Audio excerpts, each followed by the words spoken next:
Hello students, in the last session we studied about induction approach, deductive approach, mathematical statements and a few examples from mathematical statements. Today we shall study about principle of mathematical induction.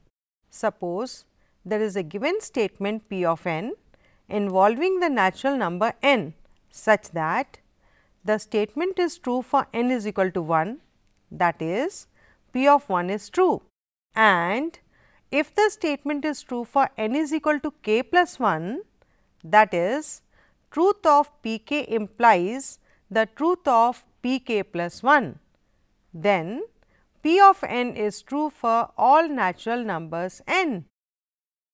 Here property 1 is simply a statement of fact. There may be a situation when a statement is true for all n greater than or equal to 4.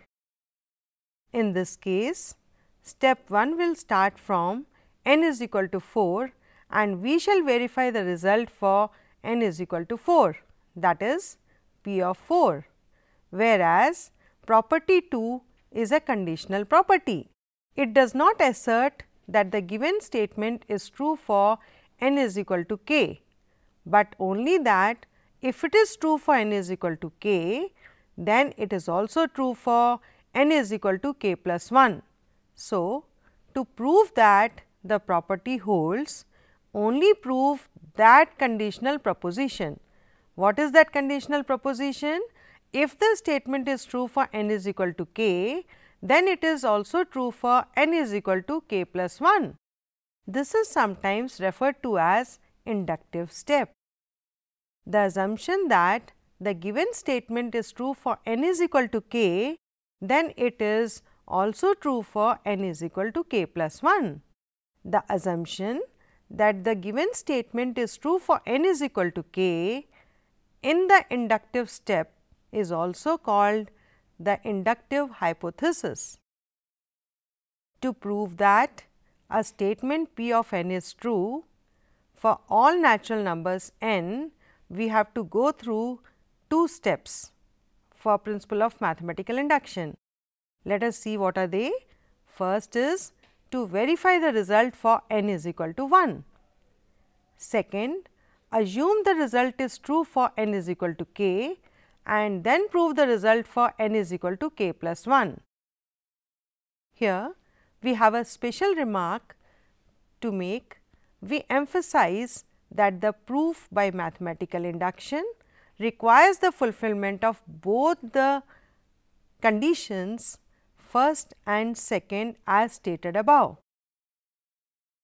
Now, after learning the principle of mathematical induction, students, let us see how we can solve the mathematical statement like sum of first n odd natural numbers is n square.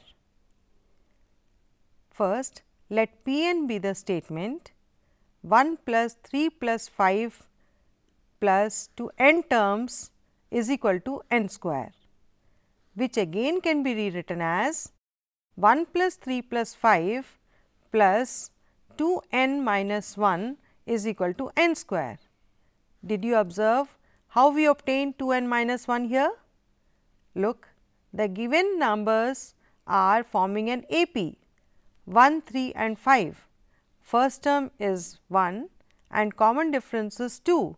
So, the nth term can be written as 1 plus n minus 1 into 2, which is simplified as 2 n minus 1. Now, step 1, P 1 means 1 is equal to 1 square, which is true. That implies P of 1 is true. In step 2, P m is true, that is 1 plus 3 plus 5 plus 2 m minus 1 is equal to m square. Take this equation as 1. Now, we shall prove that P of m plus 1 is true. For that, 1 plus 3 plus 5 plus 2 m plus 1 minus 1 is equal to m plus 1 whole square is to be proved. 1 plus 3 plus 5 plus 2 m plus 1 terms, that can be rewritten as 1 plus 3 plus 5 plus 2m minus 1 plus 2m plus 1. Using the first equation, we can rewrite this as m square plus 2m plus 1. This is an expansion of a binomial and we could write it as m plus 1 whole square. That implies p of m plus 1 is true. Hence, by the principle of mathematical induction, p of n is true for all n. Therefore, the sum of first n odd natural numbers is n square. Now, let us solve one more question using principle of mathematical induction for all natural numbers. 1 square plus 2 square plus 3 square plus n square is equal to 1 upon 6 n into n plus 1 into 2n plus 1. Let P n be the statement given by P of n 1 square plus 2 square plus 3 square plus n square is equal to 1/6 n into n plus 1 2n plus 1. In step 1, P of 1 is equal to 1 square, which is equal to 1 upon 6 into 1, 1 plus 1 into 2 into 1 plus 1, which can be simplified as 1 upon 6 into 2 into 3. This gives us 1 is equal to 1, therefore, P of 1 is true.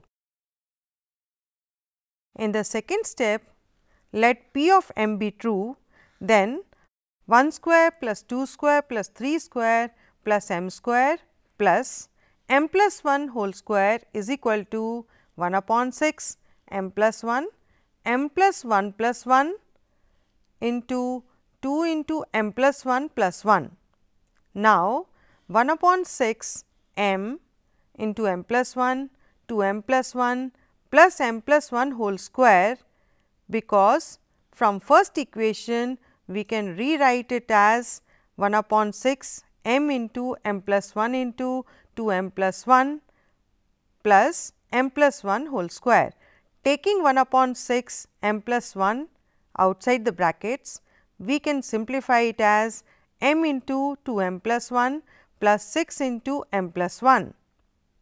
This again can be written as 1 upon 6 m plus 1 2m square plus m plus 6m plus 6. On simplification, we get 1 upon 6 m plus 1 into 2m square plus 7m plus 6. See, we have got a quadratic polynomial here, which can be factorized using splitting of middle term. 1 upon 6 m plus 1 into 2m square plus 4m plus 3m plus 6.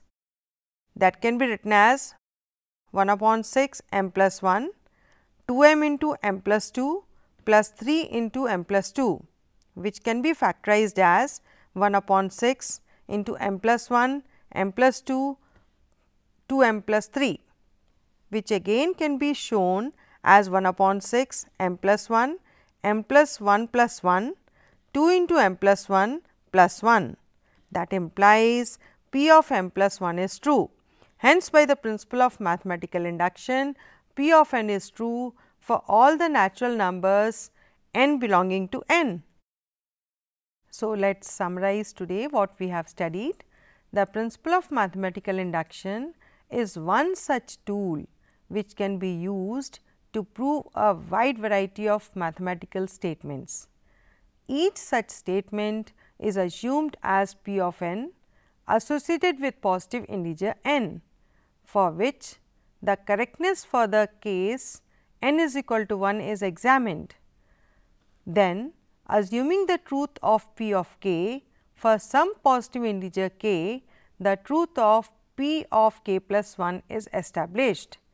Today, we have solved some questions based on this, and the rest of the questions we shall continue in the next session.